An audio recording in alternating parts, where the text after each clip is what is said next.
அமெரிக்க அதிபர் டொனால்ட் ட்ரம்புக்கு நெருக்கமானவர், வலதுசாரி அரசியல்வாதி, அமெரிக்க இளைஞர்களோட இதய துடிப்பை புரிந்து வைத்திருந்த ஒரு நபர்.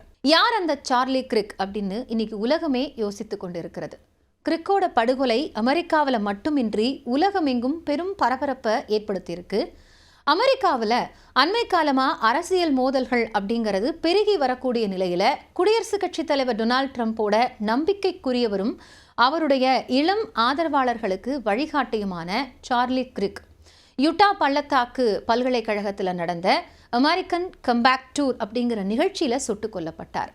வெறும் 31 வயதே ஆன அவருடைய மரணம் அப்படிங்கிறது அமெரிக்க அரசியல்லையே பெரும் அதிர்வலைகளை ஏற்படுத்தியிருக்கு. கிரிக் யுட்டா மாகாணத்தில் உள்ள ஓரம் அப்படிங்கிற நகரில் அமைந்திருக்கக்கூடிய உட்டாவேலி பல்கலைக்கழகத்தில் தான் மாணவர்கள் மத்தியில் வழக்கம் போல பேசிட்டு இருந்தார். 20 நிமிடங்கள் தன்னுடைய உரையை நிகழ்த்தி கொண்டிருந்த போது கிரிக்கை குறிவைத்து துப்பாக்கிச்சூடு அப்படிங்கிறது நடத்தப்பட்டது. கழுத்தில் தோட்டா பாய்ந்ததுனால அங்கேயே சரிந்து விழுந்தார் சார்லி கிரிக். கிட்டத்தட்ட 3000 மாணவர்கள் கூடியிருந்த நிலையில் அவங்க எல்லாருமே இந்த துப்பாக்கிச்சூடு நிகழ்வுக்கு அப்புறம் சிதறி ஓடுனாங்க.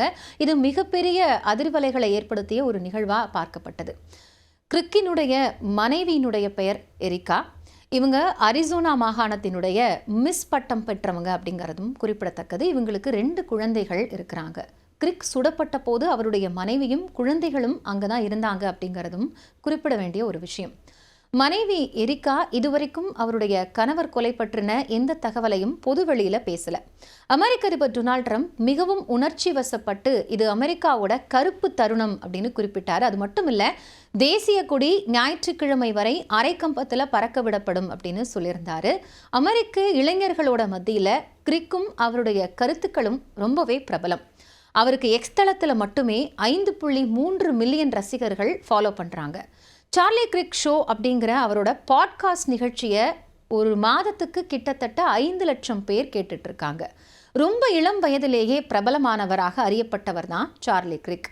இளம் வயதிலேயே அவருக்கு இருந்த அரசியல் ஆர்வம் அப்படிங்கிறது அவருடைய வளர்ச்சிக்கான மிக முக்கிய ஒரு பாயிண்டாக இருந்தது. 2012 டர்னிங் பாயிண்ட் USA அப்படிங்கிற இளைஞர் அமைப்பை தொடங்கினார்.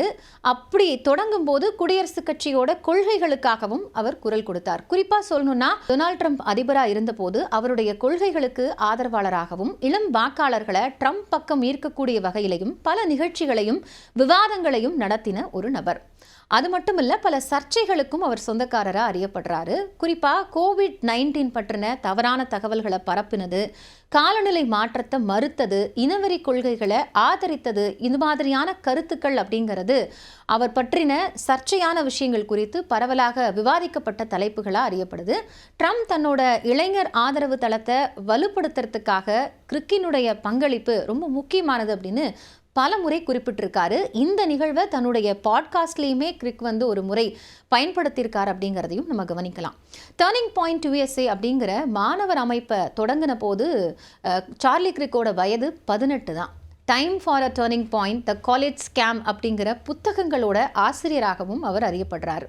ட்ரம்புக்கு வலதுகரமாக இருக்கக்கூடிய கிரிக் 2வது முறை அதிபராக அவர் தேர்ந்தெடுக்கப்படுறதுக்கும் அவருடைய வெற்றிக்கும் இளைஞர்களுடைய ஆதரவு முக்கிய பங்கு வகித்தது அப்படின்னு சொல்லப்படுது. அதற்கு மிக முக்கியமாக பங்காற்றியவர் சார்லி கிரிக். அது மட்டும் இல்லை, இவர் இஸ்ரேலினுடைய தீவிர ஆதரவாளராகவும் அறியப்படுறார். அதனால தான் இஸ்ரேல் பிரதமர் பெஞ்சமின் நேத்தன்யாகு அவரை இஸ்ரேலியனோட உண்மையான நண்பர் அப்படின்னு அழைத்ததும் நம்ம கவனிக்கலாம். சிகாகோவோட புறநகர் பகுதியான ப்ராஸ்பெக்ட் ஹைட்ஸில் வளர்ந்த ஒரு கட்டிட கலைஞரோட மகன் தான் இந்த கிரிக்.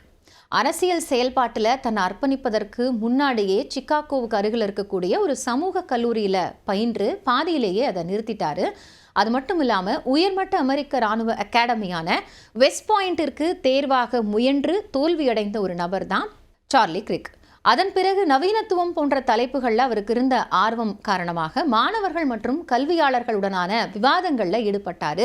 அப்படியான விவாதத்தில் பங்கெடுக்கும் போது கூட கல்லூரி பட்டம் கூட பெறாத ஒரு நபர் தான் சார்லி கிரிக் அப்படிங்கிறதும் அறியப்பட வேண்டிய ஒரு விஷயம். கிரிக்கோட த அமெரிக்கன் கம்பேக் டூர் அப்படிங்கிற கல்லூரி சுற்றுப்பயணம் கொலராடோ முதல் விர்ஜினியா வரைக்கும் இளம் வாக்காளர்களை ட்ரம்ப் மற்றும் குடியரசுக் கட்சிக்கு ஆதரவாக ஒன்று திரட்டக்கூடிய நோக்கில் தான் தொடங்கப்பட்டது. சமூக ஊடகங்களில் வெளியான காணொளிகளில் கிரிக் த அமெரிக்கன் கம்பேக் மற்றும் ப்ரூவ் மீ ராங் அப்படிங்கிற வாசகங்கள் பொறிக்கப்பட்ட ஒரு மேடை மேலே அமர்ந்து தான் பேசிட்டு இருந்தார். மிக முக்கியமாக சொல்லணும்னா துப்பாக்கி கலாச்சாரத்தை ஆதரித்து அவர் பேசிட்டு இருந்த போது தான் இந்த துப்பாக்கிச்சூடு அப்படிங்கிறதே நடத்தப்பட்டிருக்கு. அதாவது கடந்த 10 ஆண்டுகளில் எத்தனை 3ஆம் பாலின அமெரிக்கர்கள் வெகுஜன கொலையாளிகளாக துப்பாக்கிச்சூடு நடத்துபவர்களாக இருக்கிறார்கள் அப்படிங்கிறது உங்களுக்கு தெரியுமாங்கிற ஒரு கேள்வியை அவர் பேசிட்டு இருக்கும் போது தான் அவர் சுட்டுக் கொல்லப்பட்டார். சார்லி கிரிக்கோட பேச்சுக்கள் குறிப்பாக பெண் விடுதலைக்கு எதிர்ப்பு, இஸ்லாமிய எதிர்ப்பு, துப்பாக்கி கலாச்சாரத்துக்கு ஆதரவு, இளைஞர்களிடம் பாசிசத்தை பரப்புறது அப்படின்னு கடுமையான விமர்சனங்கள் அவர் மீது முன்வைக்கப்படுது. துப்பாக்கி வன்முறையை ஆதரித்து அவர் பலமுறை பேசியிருந்தாலும் ஒரு முறை துப்பாக்கி வைத்திருக்கும் உரிமையை பாதுகாப்பதற்காக உயிரிழப்புகள் ஏற்படுவதை ஏற்றுக்கொள்ளணும். துப்பாக்கி வைத்திருப்பது அப்படிங்கிறது துரதிருஷ்டவசமானது, ஆனா ஏற்றுக்கொள்ளக்கூடியது அப்படின்னு சொல்லியிருந்தாரு. துப்பாக்கி கலாச்சாரத்தால் ஏற்படக்கூடிய மனித உயிரிழப்புகளையே அவர் அலட்சியப்படுத்தியிருக்கிறார் அப்படின்னு அவருடைய கருத்துக்கள் மீதான கடுமையான விமர்சனங்களையும் அவர் சந்திக்க தவறாம இல்லை. அவருடைய உரைகளும் பாட்காஸ்டுகளும் பல சமூகத்தினரை தாக்கக்கூடிய வகையிலும் வன்முறையை கொண்டாடக்கூடிய விதமாகவும் சிவில் உரிமைகளை நிராகரிக்கக்கூடிய கருத்துக்களாலும் நிறைந்திருக்கு அப்படிங்கிற குற்றச்சாட்டும் கிரிக் மீது முன்வைக்கப்படுது. நீங்க தனித்து நிற்கணும்னு விரும்புனீங்கன்னா கல்லூரிக்கெல்லாம் போக வேண்டாம் அப்படின்னு அவர் அடிக்கடி இளம் பார்வையாளர்களிடம் சொல்லியிருக்கிறாரு. அது தனக்கு வேலை செஞ்சிருக்கு அப்படிங்கிறதையும் அவர் குறிப்பிட்டிருக்காரு. அதாவது தன்னுடைய 18 வயதுல தாராளவாத மரபு வழி ஆதிக்கம் செலுத்தக்கூடிய வளாகங்களில் பழமைவாத கொள்கைகளை பரப்புவதை நோக்கமாக கொண்டிருந்தது ஒரு அமைப்பினுடைய தலைவராக அவர் தேர்வானார் அப்படிங்கிறதும் தான் அவருடைய வாழ்க்கை வரலாறுல மிக முக்கியமான ஒரு அங்கமாக இருக்கு. அவருடைய மரணம் அப்படிங்கிறது எதிர்காலத்தில் பெரிய தலைவராக வந்திருக்க வேண்டிய ஒருவரோட பயணத்தை பாதியில் நிறுத்தியிருக்கு அப்படின்னு இதை கவனிக்கக்கூடிய வல்லுநர்கள் தெரிவிக்கிறாங்க. அமெரிக்க அரசியல் வரலாற்றில் மிக முக்கியமான ஒரு குறிப்பிடத்தகுந்த மாற்றத்தை ஏற்படுத்திய கிரிக்கினுடைய பயணம் அப்படிங்கிறது அவருடைய மரணத்தினால நிறுத்தப்பட்டிருந்தாலும் அவர் உருவாக்கி இருக்கக்கூடிய இந்த மாணவ அமைப்பு அப்படிங்கிறது டர்னிங் பாயிண்ட் USA அப்படிங்கிற அமைப்பு தற்போது தலைமை செயலதிகாரி இல்லாமல் ஸ்தம்பித்து நின்னாலும் அதனுடைய செயல்பாடுகள் எப்பவுமே தொடரும் அப்படிங்கிற ஒரு கருத்து முன்வைக்கப்படுகிறது. இருந்தாலும் சார்லி கிரிக்கை யார் சுட்டிருக்க கூடும் அப்படிங்கிற பல கேள்விகளும் ஊகங்களும் எழுந்துக்கிட்டே இருக்கு. மிக முக்கியமாக அந்த வீடியோவில் இருக்கக்கூடிய தகவல்கள் படி பார்த்தோம் அப்படின்னா கருப்பு உடை அணிந்த ஒரு நபர் துப்பாக்கிச்சூடு நடத்தியிருக்கிறாரு. கிட்டத்தட்ட 150 மீட்டருக்குள்ளே தான் குறிவைத்து இந்த துப்பாக்கிச்சூடு நடத்தப்பட்டிருக்கும் அப்படின்னு சொல்லப்பட்டிருக்கு. அமெரிக்காவில் துப்பாக்கி கலாச்சாரத்திற்கு ஒருத்தர் இரையாகிறது அல்லது துப்பாக்கி கலாச்சாரம் தலை தூக்கி இருக்கு அப்படிங்கிறது ஒரு புது செய்தியாக இல்லை. இருந்தாலும் கூட அதிபரனுடைய ஆதரவாளராக இருக்கக்கூடியவர் நம்பிக்கைக்குரிய ஒரு நபருக்கே இது போன்ற ஒரு நிகழ்வு ஏற்பட்டிருக்கிறதுனால துப்பாக்கி கலாச்சாரத்தை பற்றின ஒரு கேள்வியை மீண்டும் இந்த சம்பவம் தூண்டி இருக்கு அப்படின்னு பார்க்கப்படுது.